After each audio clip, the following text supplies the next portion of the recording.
আসসালামু আলাইকুম এভরিওয়ান। যে পরিমাণ গরম ইদানিং আমাদের এলাকায়, তো আসলে আইসক্রিম এগুলা খেয়ে কোনো লাভ নাই, টক খাইতে হবে। এই জন্য আমার মনে হলো এই যে কামরাঙ্গা গাছ দেখেন, এখান থেকে টক খাওয়া যাক। তো কামরাঙ্গা গাছ থেকে নিলাম কামরাঙ্গা, পাশেই দেখা যায় লেবু। তারপর এখান থেকে লেবুর উপকারিতা বলে শেষ করা যাবে না, তাই এখান থেকে আমি দেখতেছি যে কোন লেবুটা নেওয়া যায়।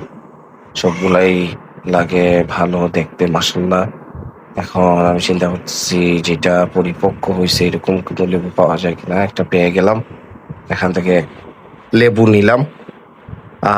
তারপর চিন্তা করলাম আর কি কি আছে, দেখলাম যে মালটা গাছ আছে। তো মালটা গাছ থেকে চিন্তা করলাম যে মালটা নেওয়া যায় কিনা। বেশি মালটা তো এখন পাওয়াই যায় না, তাই বুঝতেছি কোন মালটাটা নেওয়া যায়। এগুলো বোঝা যায় না কোনটা আহ ভালো, বোঝা যাচ্ছে না তেমন, তাও নিলাম। তারপর পাশেই দেখি আমড়া গাছ, যেটা বরিশালের আমড়া নামে খুবই পরিচিত আমাদের এলাকায়।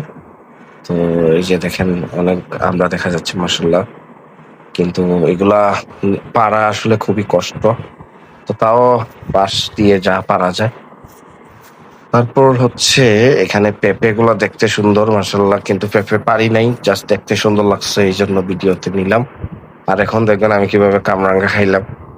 কামরাঙ্গা আসলে লবণ মরিচ দিয়ে খাওয়াটাই সেরা আমার কাছে মনে হয়। ধন্যবাদ।